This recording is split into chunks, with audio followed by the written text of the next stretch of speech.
शादी के 1 साल बाद ही मेरे पति इस दुनिया और मेरी ज़िंदगी से हमेशा के लिए चले गए। सास ने मेरी शादी अपने नाती से करवा दी, जो अभी सिर्फ 14 साल का था। मैंने सोचा था मेरी शादी जिससे हुई है वो तो बच्चा है, लेकिन मेरा नाम कविता है। मैं बहुत ज़्यादा खूबसूरत थी, मेरी ज़िंदगी में सब कुछ ठीक था। मुझे ऐसा लगता था ज़िंदगी में फिर कभी कुछ बुरा नहीं होगा, क्योंकि मैंने कभी कुछ बुरा नहीं किया था। लेकिन वही होता है जो किस्मत में लिखा होता है। जब मैं छोटी थी तो मेरी माँ एक आदमी के साथ मुझे और मेरे पापा को छोड़कर भाग गई थी। मेरे पापा घर में ज़्यादा ध्यान नहीं देते थे, और वो भी एक औरत को शादी करके ले आए। जब मैं 18 साल की हो गई तो मैं घर के सारे काम करती थी, बच्चों को ट्यूशन भी पढ़ाती थी। इसलिए मुझे सब कहते थे कि तुम्हारे पापा कभी भी तुम्हारी शादी नहीं करेंगे। एक तो उसको नौकरानी मिली हुई है, ऊपर से 15,000 भी तुम बना लेती हो। पापा जो कह देते वही होता। शायद यही वजह थी कि बात बदल गई थी। मैं 10,000 से 15,000 तक आराम से बना लेती थी, जो कि सौतेली माँ मुझसे ले लिया करती। लेकिन फिर भी एक दिन मुझे मेरी सौतेली माँ ने बताया कि तुम्हारे लिए रिश्ता देख लिया है। तो मैं हैरान रह गई। मुझे लगा मजाक कर रही हैं, लेकिन उन्होंने यह नहीं कहा था कि तुम्हारे लिए रिश्ता देखने वाले आ रहे हैं। उन्होंने कहा कि तुम्हारे लिए रिश्ता देख लिया है, बात भी पक्की कर दी है। तुम शादी की तैयारी कर लो, 1 महीने में तुम्हारी शादी हो जाएगी। मैं हैरान थी, लेकिन अंदर से खुश भी हुई, क्योंकि मेरी ज़िंदगी का एक नया मोड़ आने वाला था। मैंने तो अपने दिल से यह बात निकाल ही दी थी कि मेरी शादी होगी, क्योंकि मुझे लगता था मेरी सौतेली माँ कभी मेरी शादी नहीं करवाएगी। लेकिन अब ये सब कुछ हो रहा था, इसलिए मैं बहुत ज़्यादा खुश थी। खुशी खुशी शादी की तैयारी में लग गई। शादी की रात भी बहुत कुछ अजीब हुआ। मैंने अपने पति को देखा ही नहीं था। हम लोगों को साथ बैठाया गया था, लेकिन मैं नीचे देख रही थी। इतनी हिम्मत कहाँ होती है दुल्हन में कि वो सर उठा ले और गर्दन घुमाकर अपने पति को 2 पल देख ले। मैंने भी नहीं देखा था। उसके बाद जब कमरे में बैठी थी, तभी अपने पति को देखा तो पता चला कि वो बहुत अच्छा इंसान है। उसने पहले ही दिन मेरा बहुत सम्मान किया। उनके घर में सिर्फ उसकी माँ थी और एक बहन थी, और बहन का 14 साल का एक बेटा था। उसने मुझे बताया कि मेरी बहन का बेटा मेरे बच्चों की तरह है, पर उससे मुझे बहुत लगाव है। वैसे तो उसकी उम्र सिर्फ 14 साल की है, लेकिन मेरे लिए वो तो इससे भी ज़्यादा छोटा है, क्योंकि उसने मुझे कहा कि वो 2 साल का था तो उसके पापा इस दुनिया से चले गए थे, और वो कुछ जानता नहीं था। इसलिए उसके पापा की जगह मैंने ली, और रोज़ रात को मैं उसे अपने सीने पर सुलाया करता था। तब से वह मेरे लिए ऐसा है जैसे मेरा बच्चा है। मेरी ननद के बेटे का नाम शिव था। मेरे पति ने कहा तुम हमेशा उसका ख्याल रखना। मैंने कहा ठीक है, आप चिंता ना करें, वो मेरे लिए भी छोटे भाई की तरह ही है। शादी की रात अच्छी गुजर गई। ऐसा लगता था ज़िंदगी भी अच्छी गुजर जाएगी, लेकिन सुबह हुई तो सास ने कुछ अजीब पूछा और मेरे कमरे में आ गई। मुझे इतनी शर्म आ रही थी, मैं शर्म से पानी पानी हो रही थी। मैं सोचने लगी औरतें इस तरह की हरकतें क्यों करती हैं। उसके बाद मैं अपने भांजे के पास थोड़ी देर बैठ गई। मेरी सास ने कहा अब तुम तैयार हो जाओ, रोज़ तुम्हें देखने के लिए रिश्तेदार आएंगे। शादी धूमधाम से हुई है, जबकि इतने पैसे नहीं थे, लेकिन बारी बारी सब लोग तुम्हें देखने के लिए आएंगे, और जो भी पैसे देंगे वो मुंह दिखाई में देंगे, तो वह मुझे दे देना। मैंने कहा कि ठीक है। मेरी सास परंपरा निभाने वाली सास की तरह ही थी, लेकिन भांजा अच्छा था। पहले मेरे साथ हंसी मजाक कर रहा था, फिर उसने अजीबोगरीब किस्म की बातें शुरू कर दी। मुझसे पूछने लगा आप और मामा क्या कर रहे थे। मैंने कहा हम लोग बातें कर रहे थे। उसने कहा नहीं, आप लोग जल्दी सो गए थे, आपके कमरे की लाइट ऑफ हो गई थी, मैंने देखा था। मैंने कहा यह हमारे कमरे के बाहर बैठा था, कहीं इसने हमारी बातें तो नहीं सुन ली। मुझे बहुत शर्मिंदगी हो रही थी, लेकिन वो आराम से बातें कर रहा था जैसे उसे कुछ पता ही नहीं है। इसलिए मैंने भी ज़्यादा बात नहीं की। कहने लगा आप कहाँ सोती हैं, मामा किधर सोते हैं। मुझे समझ नहीं आ रहा था इसे क्या जवाब दूं। फिर पूछने लगा क्या आप लोग एक साथ सोते हैं। मुझे बड़ी शर्मिंदगी हुई। शाम को मैंने ये बात अपने पति को बताई कि वो इस तरह के सवाल पूछ रहा था। अजीब बात है, इतने छोटे बच्चे के दिमाग में इतने सारे सवाल। मेरे पति ने कहा मैंने तुम्हें कहा था कि तुम्हें उसका ख्याल रखना है, तुम पहले दिन ही उसकी शिकायत भी करने लगी हो। मैंने कहा कि मैं शिकायत नहीं कर रही हूँ, लेकिन आजकल के बच्चों के दिमाग में इस तरह के सवाल नहीं होने चाहिए। मेरे पति ने कहा इस उम्र में जिज्ञासा होती है, लोग सवाल पूछ लेते हैं। मेरा भांजा बहुत ज़्यादा मासूम है, उसका ख्याल रखना, उसकी कमजोरी, उसकी गलतियाँ तलाश करने को नहीं कहा। वह बेचारा तुम्हारे आगे पीछे फिरता है, मामी मामी कहते उसका मुंह नहीं थकता, और तुम हो कि उसके लिए इस तरह सोच रही हो। मैं तो हैरान थी कि मेरे पति को क्या हो गया था। वो वाकई अपने भांजे के लिए बहुत ज़्यादा इमोशनल थे। ये बात समझने में मुझे ज़्यादा देर नहीं लगी कि अगर मुझे अपने पति को खुश रखना है तो उनके सामने उसके भांजे की कोई भी बुराई नहीं करनी, नहीं तो उसे बुरा लग जाएगा। उसके बाद मैंने ऐसा कुछ भी नहीं किया। अभी हमारी शादी को 1 हफ्ता हुआ था। मेरे पति फिल्मी किस्म के इंसान थे, उसे मुझ में बहुत ज़्यादा दिलचस्पी थी। वो मुझे छोड़ते ही नहीं थे। एक दिन तो सुबह से मेरी सास मुझे आवाज़ दे रही थी, लेकिन मेरा पति मुझे अपने पास से उठने ही नहीं दे रहा था। वो कह रहे थे, मुझसे अच्छी अच्छी बातें करो, मेरी आंखों में देखो। तुमने क्या कभी फिल्म नहीं देखी है? जैसे फिल्मों में हीरो हीरोइन एक दूसरे के साथ बैठकर बातें करते हैं, तुम भी मेरे पास बैठी रहो। मैंने कहा, आपकी माँ मुझे बुला रही है, कोई काम होगा, क्योंकि सुबह के 11 बज रहे थे। ये कोई 4 से 5 बजे का वक्त नहीं था। मुझे मेरी सास से डांट पड़ती रही। मुझे इन लोगों का समझ ही नहीं आता था। ये लोग थोड़े से अजीब थे। मेरी सास आखिर कह ही दिया, तुमने तो आते ही मेरे बेटे को अपनी उंगलियों पर नचाना शुरू कर दिया है, तुम्हारे अलावा इसे कोई दिखाई नहीं देता। मैंने कहा, ऐसा कुछ नहीं है, अब वो खुद ही मेरा दीवाना है तो मैं क्या कर सकती हूँ। लेकिन मेरे पति ने मुझे कहा था, मेरी माँ का हमेशा ख्याल रखना, उसको खुश रखना, इसलिए मैं सारे घर के काम अच्छे तरीके से करती थी, कभी कुछ भी नहीं बोलती थी, कोई जवाब नहीं देती थी उनको। अगर जवाब देती तो बहुत बुरा हो जाता, क्योंकि मेरी शादी को अभी 1 साल भी पूरा नहीं हुआ था जब मुझे एक बुरी खबर मिली। वो ये है कि मेरा पति इस दुनिया से चला गया। उसके बाद हम लोग बहुत ज़्यादा परेशान हो गए और सोचने लगे कि ये खबर झूठी हो। लेकिन जब लाश को घर लाया गया तो हमारे होश ही उड़ गए, और मेरी सास, मेरा भांजा और मेरी ननद, हम बुरी तरह चिल्ला रहे थे, रो रहे थे, भगवान से प्रार्थना कर रहे थे कि ये खबर भी झूठ हो।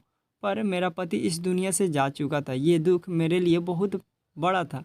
मेरा माँ बाप ने कहा, ये दुख तुम अपने ससुराल में ही पूरा करो, उसके बाद हम तुम्हें आकर ले जाएंगे। मैं रोती रही, तड़पती रही। मेरी सास मुझे कहती रही कि जब से तू आई है तूने मेरे बेटे को खा लिया, तेरे कदम ही मनहूस है। इस घर का वारिस चला गया, मेरा बेटा चला गया, सब कुछ बर्बाद हो गया, सब कुछ ख़त्म हो गया। तूने किया है ये सब।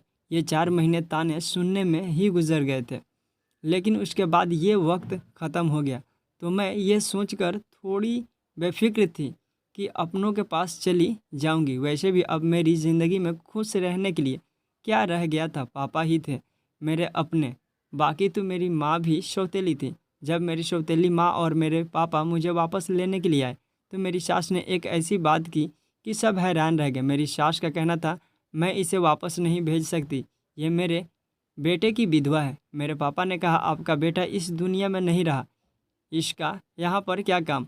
लेकिन मेरी सास का कहना था, इसकी वजह से तो मेरा बेटा गया है, अब ये भी यहाँ से चली जाएगी क्या? मेरे घर में कमाने वाला कोई नहीं है।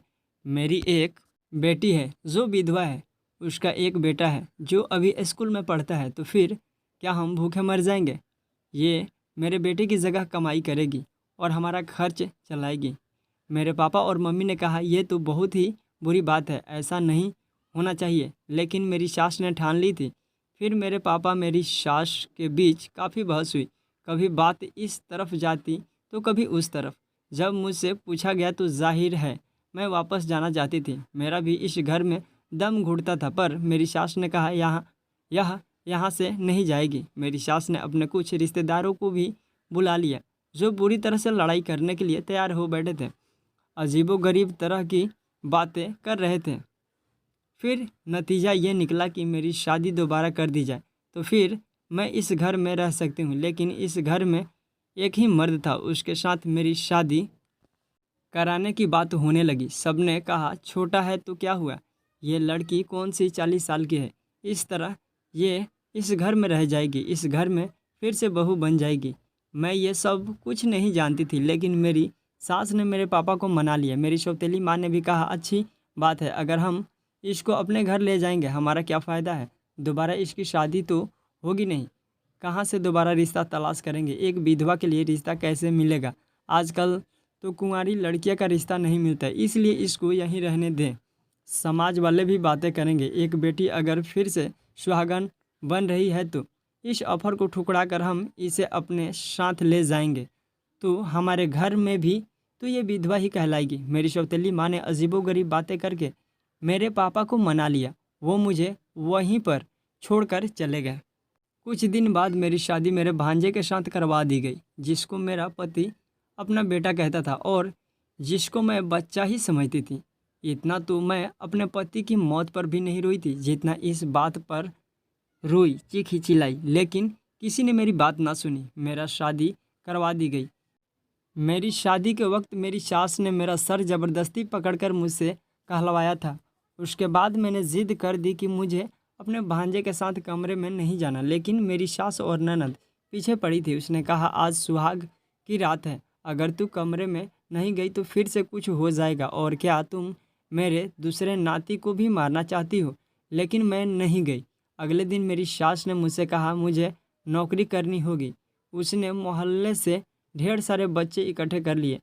अब मैं रोज़ 40 से 60 बच्चे को पढ़ाती थी। मेरा दिमाग बहुत ज़्यादा ख़राब हो जाता था, मैं बहुत ज़्यादा थक जाती थी, सारे दिन घर के काम भी करती थी। एक हफ्ता इसी तरह बीत गया। मैं अपने भांजे के कमरे में जाने से घबराती थी, नहीं जाना चाहती थी।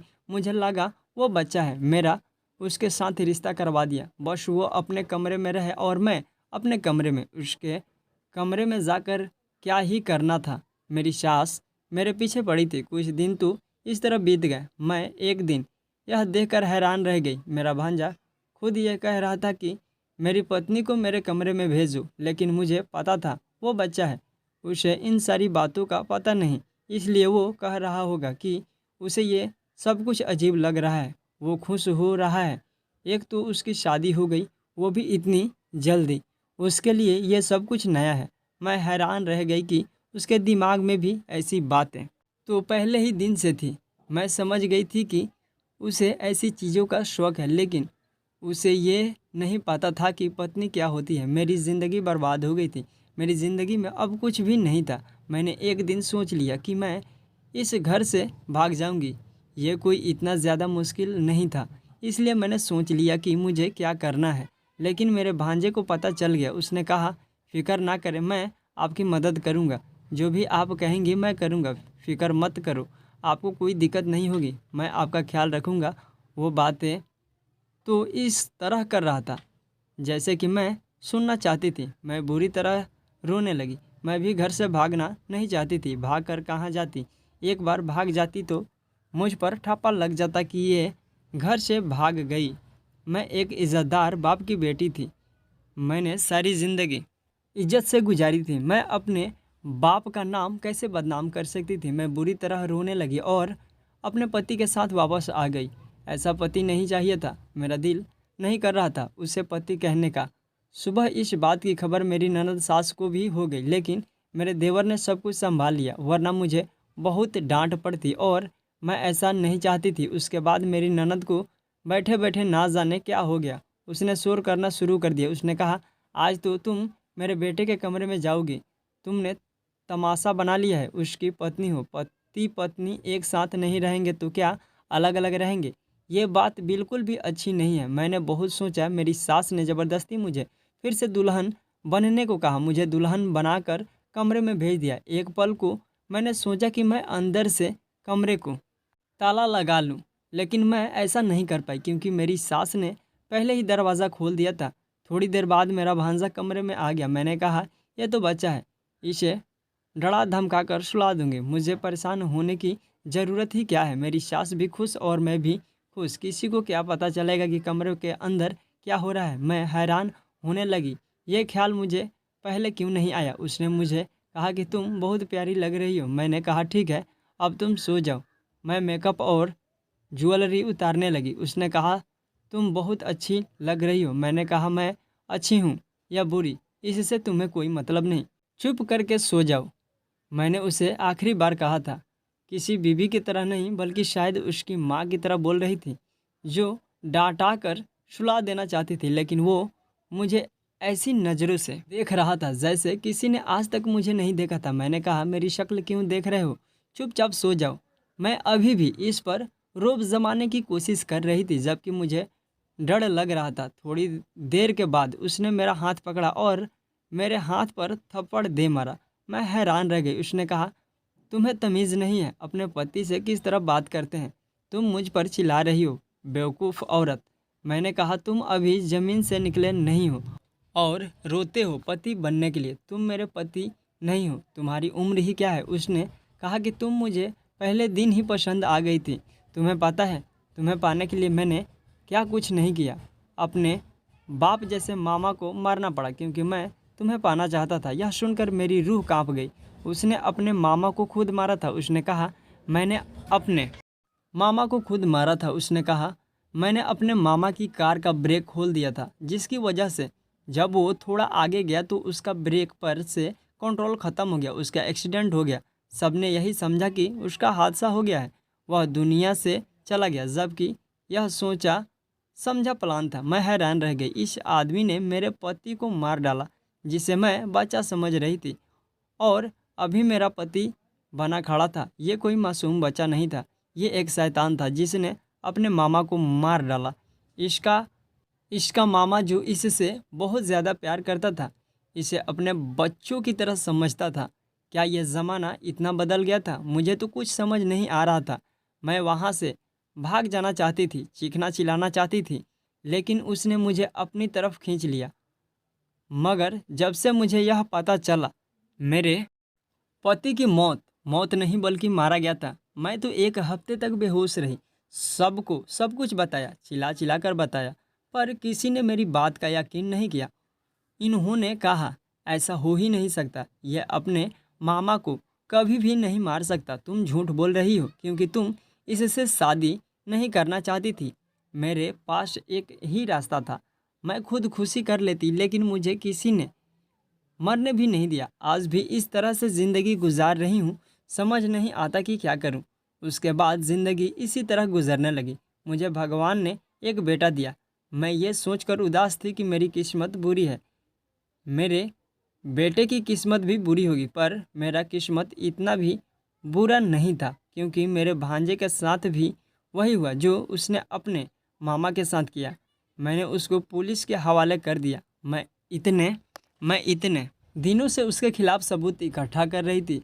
अब उसको उम्र कैद हो चुकी है। ये सदमा मेरी सास बर्दाश्त ना कर पाई, वो भी मर गई। उसके बाद मैंने अपनी ननद की दूसरी शादी करा दी और वो भी बहुत खुश है। उसको एक अच्छा जीवन साथी मिला है और अब वो सारा घर मेरा हो गया है। अब मैं अपने बेटे के साथ रहती हूँ, बच्चों को ट्यूशन पढ़ाती हूँ। मेरी ज़िंदगी इसी तरह गुजर रही है। मैंने कभी नहीं सोचा था कि मेरे पास मेरे साथ ये सब कुछ हो जाएगा, पर फिर भी यह सब हो गया। मैं अपने पहले पति को आज भी याद करती हूँ, मुझे उसकी बहुत याद आती है। अगर वो होते तो ये सब कुछ कभी ना होता। धन्यवाद दोस्तों, इस वीडियो को पूरा देखने के लिए। ये कहानी आपको कैसी लगी कमेंट करके बताएं और साथ में हमारे चैनल को सब्सक्राइब कर दें।